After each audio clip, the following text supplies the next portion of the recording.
So I'm Angela Jollivette, the creator behind this series. I launched it in LA in April at the Soho House, and it was a great success for me there in our city.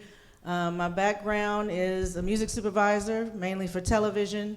My company is Moonbaby Media, so I've worked on some of the shows, Greenleaf, Sunday's Best, Black Ink Crew, Chicago, New York, and LA, and a little bit of some other things. So I'm excited to be here. I knew Atlanta was my next stop.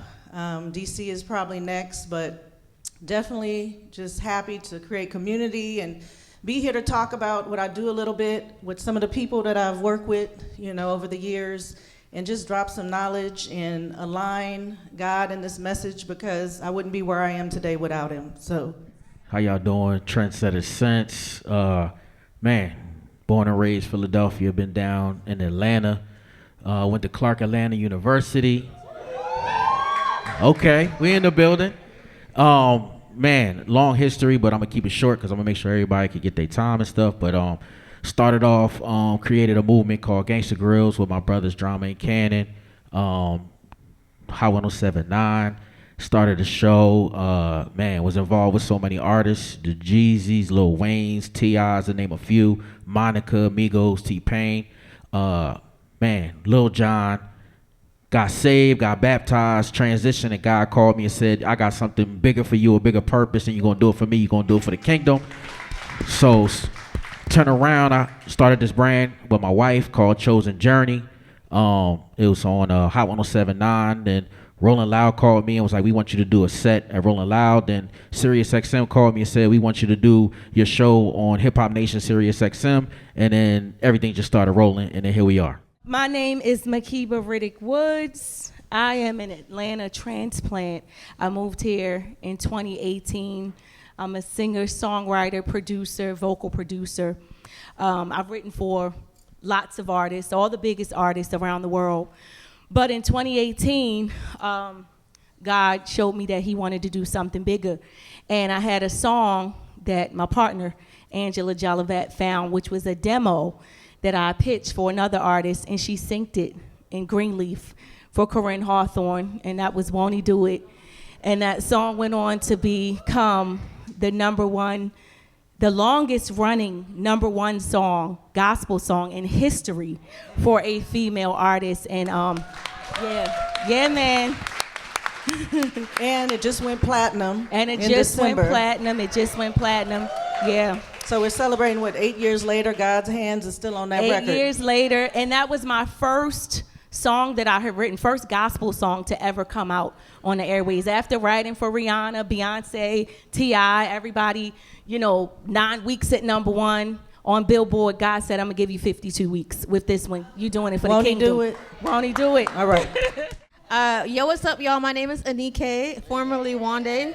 So I'm a Christian hip hop artist, and I just love using my music just to glorify the Lord through rap and singing.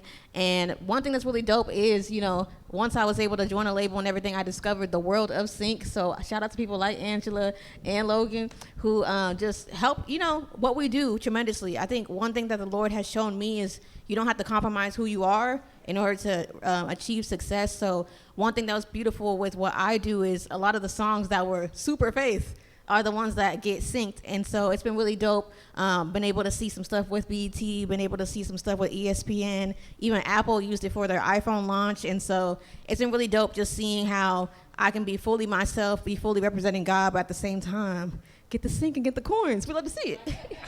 I'm Logan. I'm originally from the Seattle, Washington area, but I've been in Atlanta for 10 years.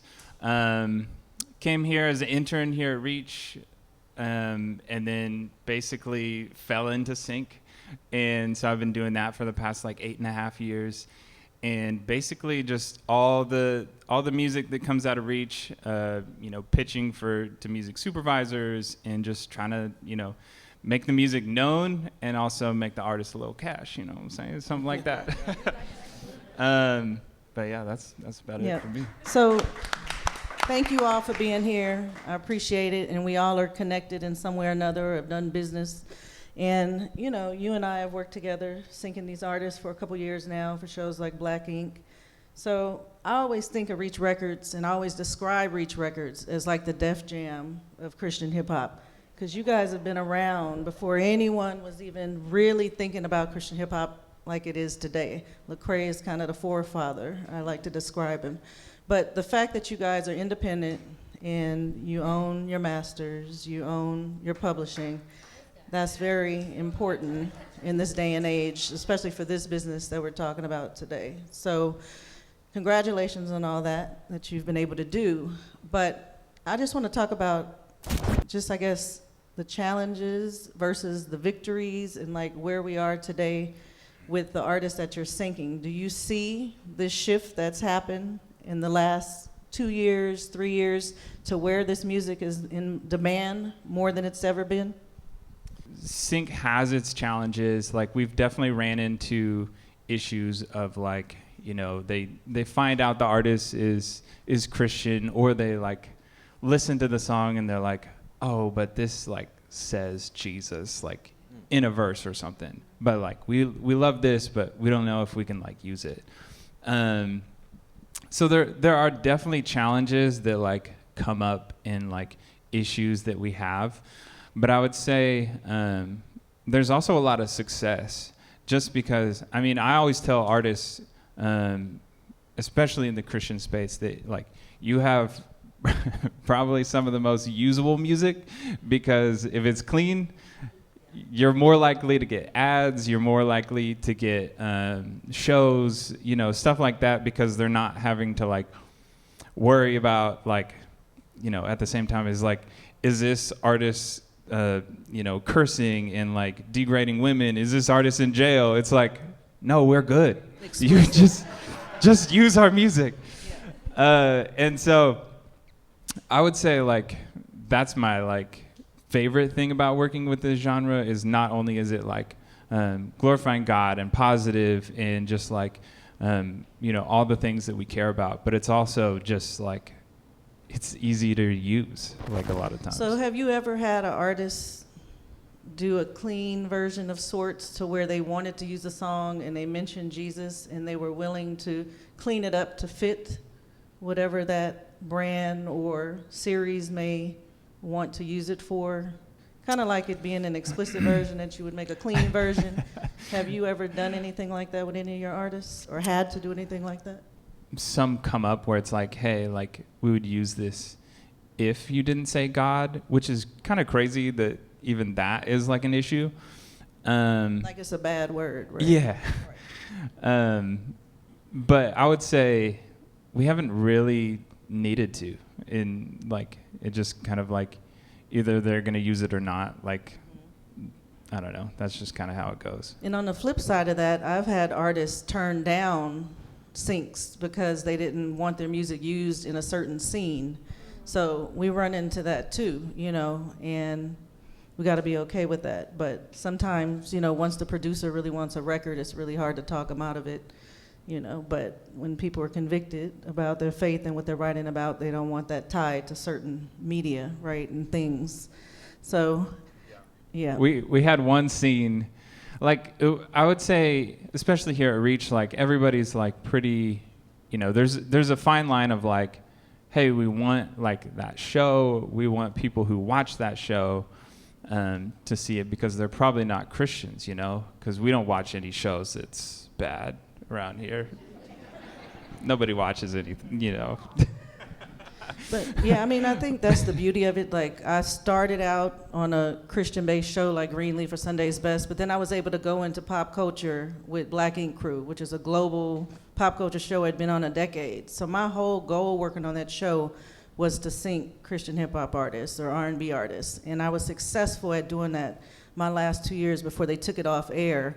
So that's something I'm really proud of, because I want us to go into these non-traditional spaces and not have to wait for opportunities for shows that are just created, you know, around faith, because they're far and in between now. You know, Greenleaf is off air, Sunday's Best is off air, they don't exist anymore. And that will lead me to Makeba, because her and I have shared the same vision after working on Greenleaf and breaking Corinne on that show. And then we went on to work together again on Sunday's Best, where I hired you to come in and write for the remix episode. So there was an episode that we did in season 9 when Jesse Collins came in and revamped the show. And we took SZA, we took her, we took a bunch of mainstream artists and rewrote those songs into inspirational songs for the artists to compete. And it just was a lot of backlash from that happening, from the audience that traditionally watches Sunday's Best. So at that point, I just felt a little convicted after breaking. Corinne, coming off The Voice, being in the competition space, she got signed to RCA Inspiration. I did the deal with them to put that soundtrack together, and she was a priority for that label. So that's kind of how that happened. We wrote her into the script, and then we used media to really break her as an artist. So when Sunday's Best came along and that was not well received, I felt like there needed to be an alternative for a younger skew and demo and sound for Sunday's Best. So Makeba and I have been on a mission together to get a show greenlit called Cross the Bridge that is the rhythm and flow of faith-based competition. And we've been working on that. Thank you.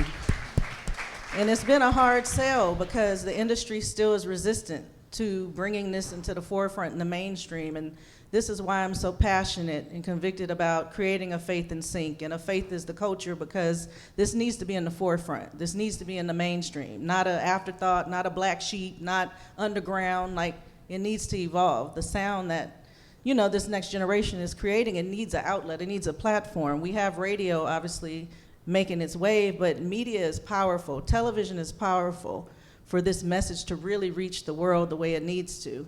So all that to say, when we did that show and it didn't get the warm welcome to do that type of episode, we knew there was a gap and a need that needed to be filled.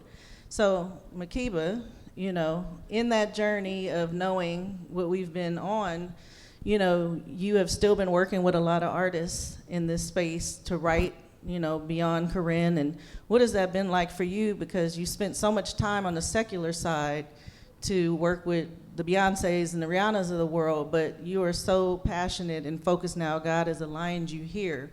So what does that look like for you since you've gotten on this side of music?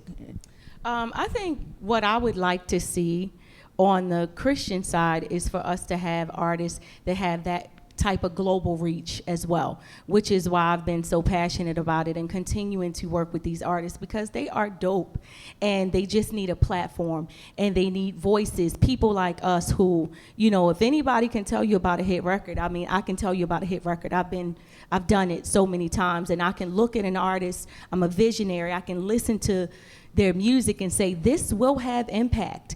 And so that's why I've been so passionate about it. And like Angela said, we have been pitching this show.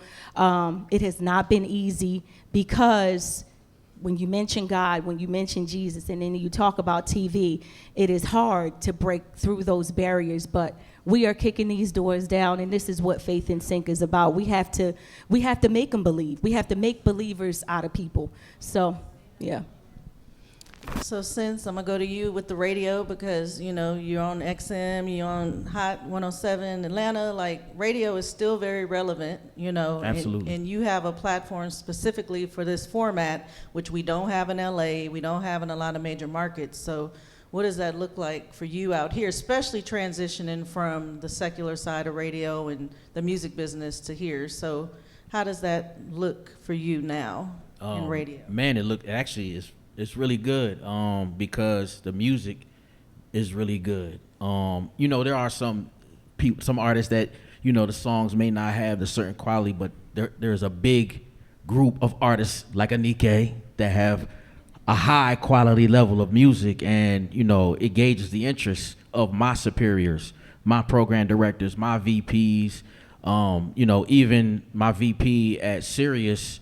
He was paying attention to what I was doing, and he said, yo, we gotta put this on. It took a couple months.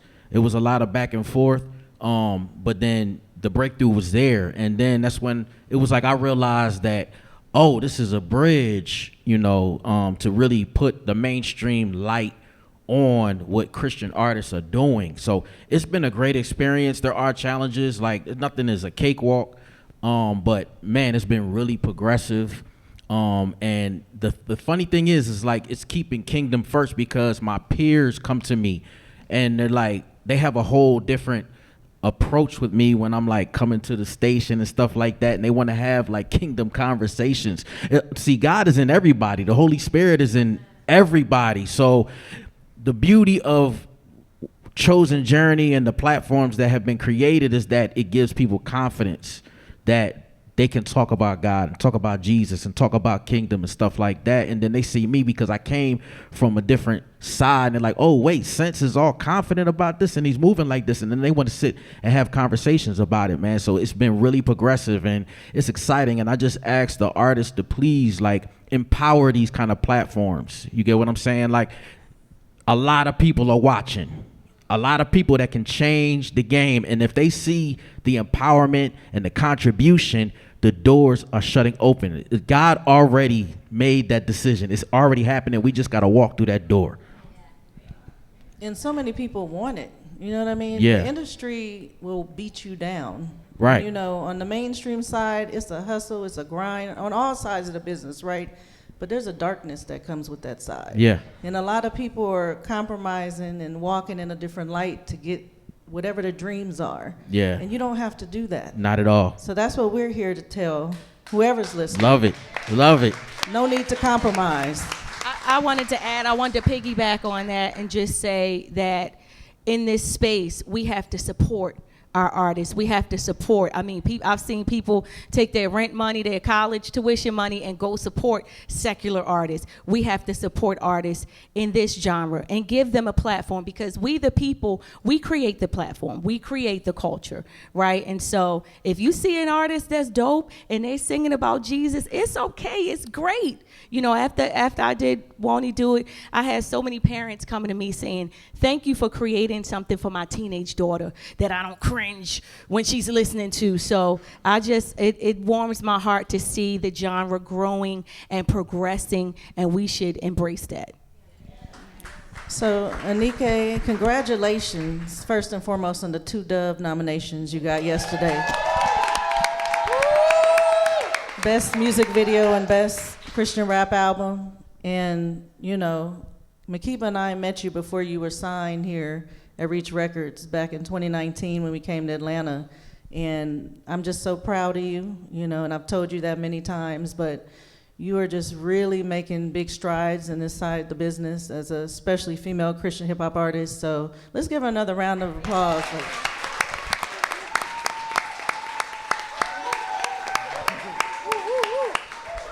So I'm gonna go into something that you and I are connected through the Recording Academy, and we both serve on the Gospel Screening Committee. And, you know, we're in there trying to really make changes. So I used to oversee gospel music for the Academy for 10 years, for a decade. So I oversaw the whole thing, CCM, gospel, album, song, performance, roots, everything. So all the committees, all the entries for consideration. And I oversaw television and film before I left for soundtracks and world music for a small stint. But I never agreed with the way the categories were really set up because it was never a fair playing field to me. But I couldn't really have influence in the position and the role I was in.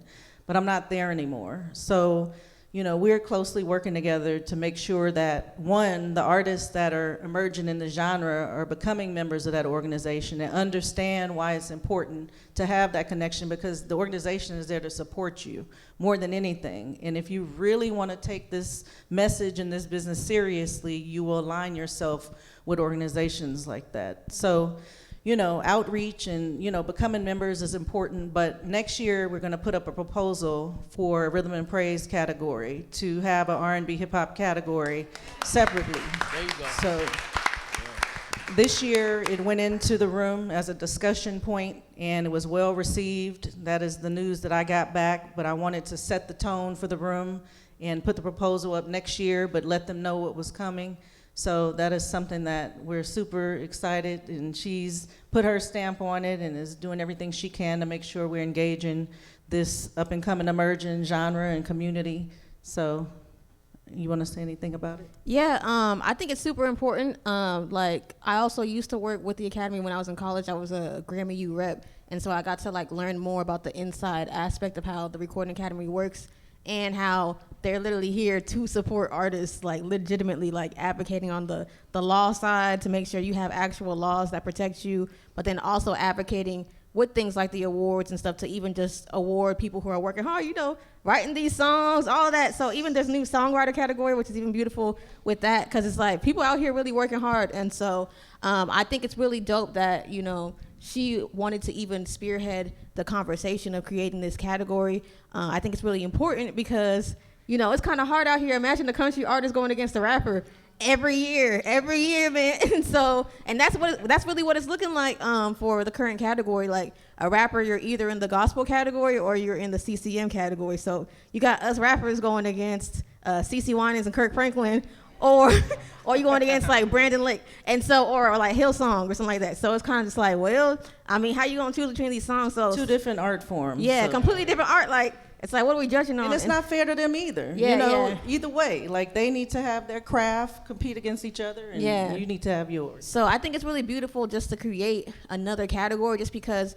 like he said, there's a lot of artists now creating with excellence. And so it's like, man, like with all this excellence and all the hard work that people put in the studio, writing the songs, all of that, I think it's definitely beautiful just to have their work also fairly awarded and fairly judged. And so that category definitely will help out tremendously, because it's like, it's just kind of crazy to judge a rap song against a corporate worship song. It's kind of like the Lord comes through sometimes, you know, Lecrae had a little miracle run, you know, but still, like, it's just kind of like, we don't want every year to have to be like a miracle of like, God, please help me out against this worship song that we all love already.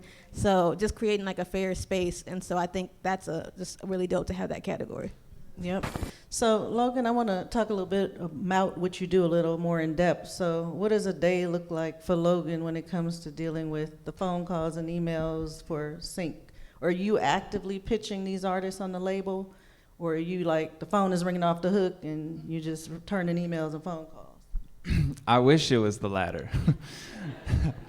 I would say there's definitely you know, sometimes people just hear songs, or maybe it's on social media, or like it just kind of depends. But I would say a lot of my role, especially here, is like reaching out. Like what are brands using?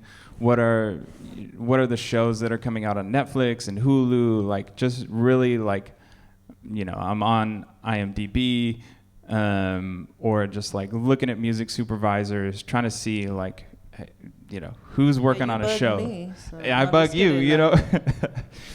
and it's hard because it's also like, you know, not everybody's working on a show that needs hip hop, or like not everybody's working on a show that like just kind of lines up with where the music's been or where it's going.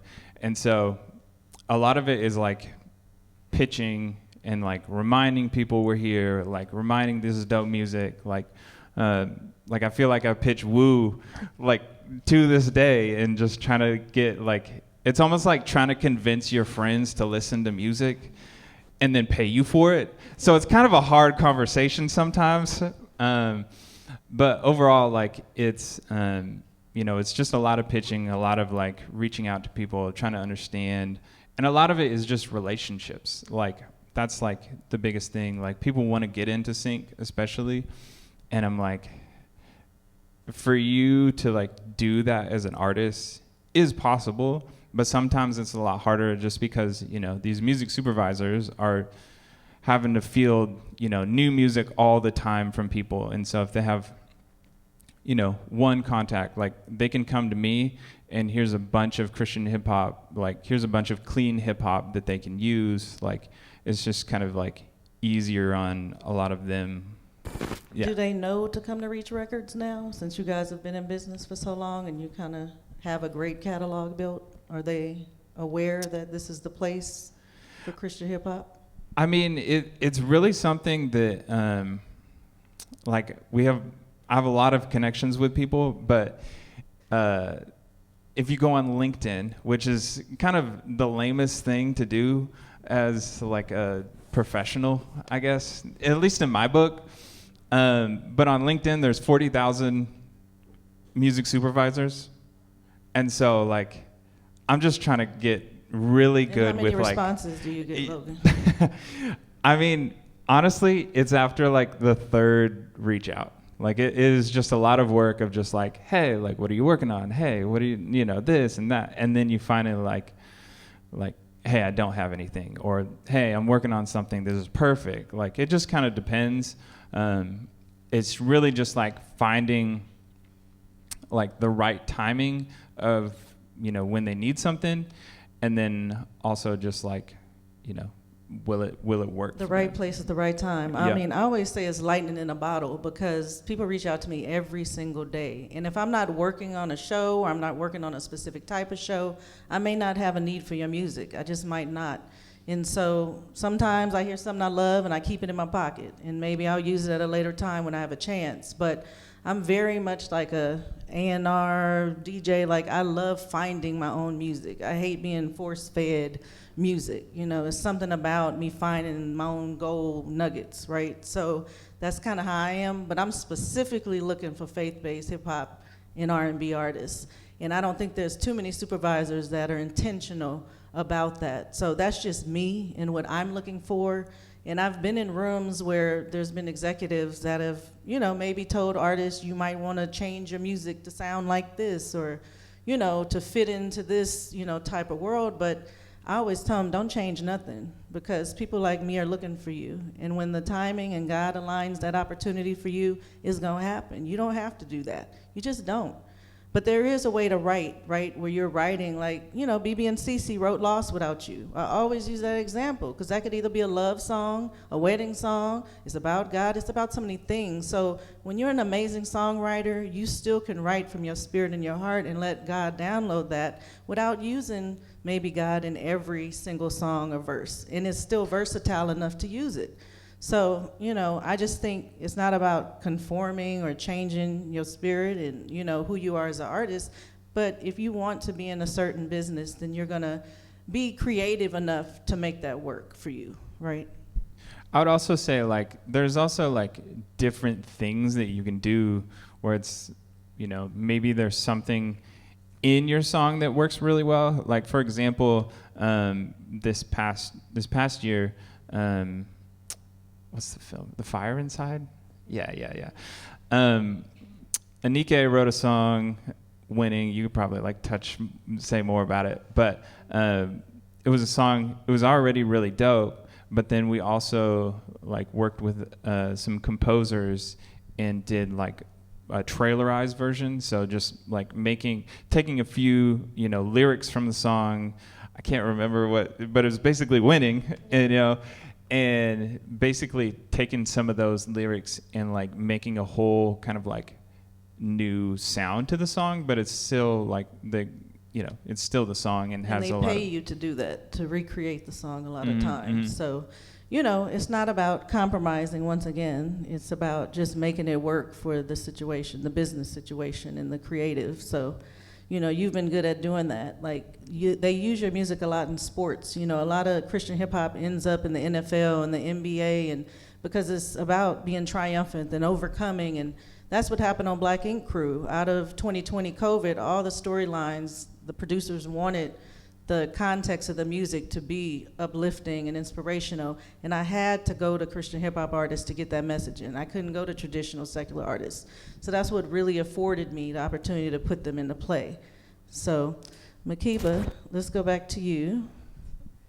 So you're working with an organization you created. Let's talk about it. The Young Dreamers Academy. You're the founder. So I want to know more about, you know, that mission and, you know, what brought that on your heart to do that? When I relocated here in 2018, I could see that the music industry was changing so much from when I first started. When I first started, there was no streaming, and so there was a lot more money for the record labels to play with. They would pay for marketing and pay for everything before you even put a single out. But I could see the industry changing, and with that change, the labels wanted the artists to be a lot more self-contained. Now, you are not coming to the label and singing on the table and they saying, oh, we're going to give you $1 million and we're going to give you a $200,000 marketing budget. Now they want you to come with the followers, with the fans, with the EP done, with the video, with the million streams on YouTube. And so I decided to create an agency called the Young Dreamers Agency that provides those services that the label no longer provides, whether it's content creation, songwriter mentorship, vocal production. I've vocal produced the biggest artists in the game, and I felt like I can do that. I can create my own Rihannas. I can create my own Tony Braxtons, you know, because there's so much talent out there. So that's what the agency is about, and we do songwriter mentorship, and it's a bunch of my agency people in here who have become friends. Sylvie, Anthony, you know, we've done EPs, and some people have released their first singles, and their first time even being in the studio was with me and under my creative leadership. So yeah, it's been amazing just seeing so much talent, and even going on to get people signed and helping them to realize their dreams. Mm-hmm. Well, congratulations on Thank you. that organization and continuing to empower artists. Like, I think that's the biggest part of all this. Like, you have to continue to give back and continue to help the next generation of artists grow, no matter how much success you get in this business. And I think a lot of people, you know, start to sway from that once they get to a certain level. So I think just to add to that too, everyone's dreams are different. For me, as a songwriter, as someone that sings, I never had a dream to want to be on the stage performing, being on tour. I've been on tour with artists. I never wanted to do it. I want to be in the background. Let me give you the songs to sing on stage. But I think, like Angela said, the empowering those artists that have those dreams, that's my job. Yeah. So, Trendsetter Sense, you did something really big this year with Rolling Loud, and it was the 10-year anniversary of that concert down in Miami. Right. And they decided to have a Christian hip-hop stage for the Yes. first time ever. Yep. And that had all your fingerprints on it. So tell us how that came about. Yeah, shout out my man Troy Gunn, shout out my man DJ Five Venoms. They were just really just paying attention to what I was doing when I was on 107.9, and they just felt like, you know, that would be a good opportunity to really elevate it. And he called me and was like, yo, what do you think about doing a set at Rolling Loud? And I thought he was playing. And I was pondering on it, and I was like, what? And I told my wife, and then we were like, yeah, of course we got to do it. And then we just started curating it, and then I reached out to Rodney Jerkins because I saw what he was doing with Aliens Alive, and I was like, yo, I want to bring on Alex Jean and John Keith. And then he was like, all right, bet. And then shout out to Jim Bug too, who works for Aliens Alive. And then we just started talking about, the four of us started talking about who the other artists were. Hovey, No Big Deal, Gavi, and is there anybody else I'm missing? I think it was No, Miles was the California one. That was the California one. We were trying to get Miles for that. And then Caleb Gordon. Somebody know this stuff. Caleb Gordon. And yeah, man, and it was my first time meeting a lot of those artists. And then when we went down to Florida, the rehearsal was really when you knew God's presence was there. And I already knew Anike. I knew her, and I knew Dill, a couple of them.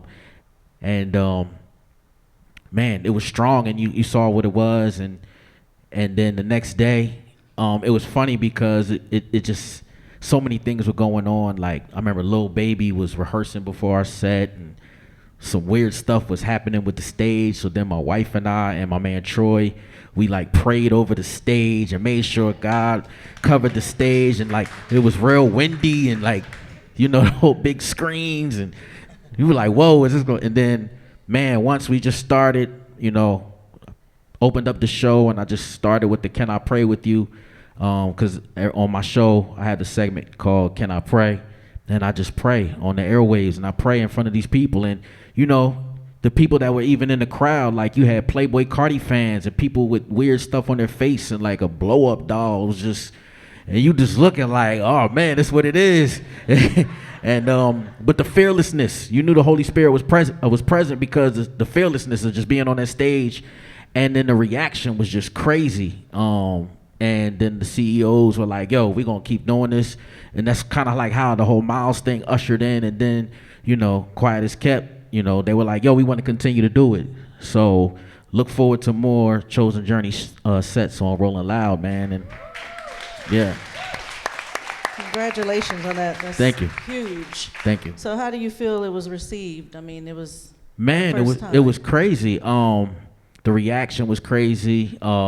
It's just like what I was saying, you know, moving around with my peers that, you know, are in secular worlds or however you want to call it. It's like it opens them up, and they really, you know, they want to talk to you about how they feel inside, and, you know, they want to talk about, you know, God and Jesus, and, you know, man, it was. I can't say too many bad things about it. You're going to have your little stuff, but I'm, you know, try to stay so focused on kingdom. Man, it's like, it doesn't even matter. And I mean, look, we're going to keep on doing it. So that's the result right there. Yep. Well, round of applause again for that. Thank you. And, you Thank know, you. next year going to be bigger and bigger with that. Yeah, so. the next one is actually 26. 26. In Miami again, or where? I don't even know if I'm allowed to say that yet. I can't say that. I know they yet. got you all. Yeah, it's a locked whole in, different so. legal situation. Exactly. Yeah, I know. yeah. So were you live when you were there? Yeah. Doing your set on XM or Atlanta 107, or were you broadcasting No, live on no, the we stage? didn't broadcast live. No. Okay. No. Not yet. Not yet. I mean, they were excited. They wanted to. For the next one, we'll work on that though. No, XM definitely needs to broadcast. Well, they have a show. partnership with them, but I think it was for. It wasn't for the Christian set, but I'm gonna make that happen. Hopefully.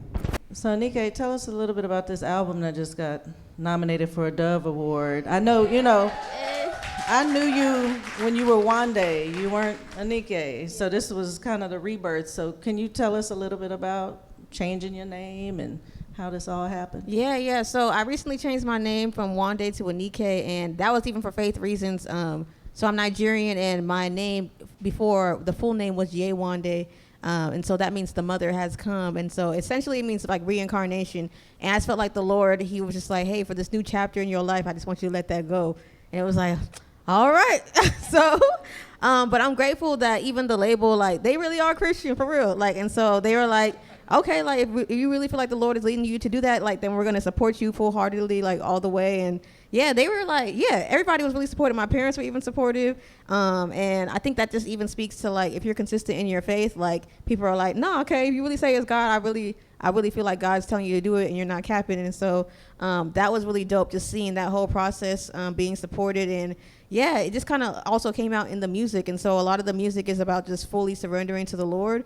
And so it was really dope. We did like a camp in order to create the album. I feel like it didn't take that long, like 4 days. And then after that, like I just tapped in the studio just to finish up my verses and everything, like throughout the outcoming weeks. And so, yeah, it was really dope creating that album, just being able to show this new chapter. And I feel like the Lord had his hand on it, because if you look at it logistically, if you change your name, it should probably be harder to get nominated down and probably harder, for it to, do well. But I feel like the Lord definitely had his hand on it to where things have been going better ever since then. Like they invited me last year to perform with the name change and the new songs on the album. And then this year, seeing it get nominated, it's been really dope. And so, yeah, I'm just grateful to the Lord just to be able to surrender things to him, and then seeing how he just elevates them in spite of it not making sense on paper, but it making sense just like with the faith and having God. So, yeah.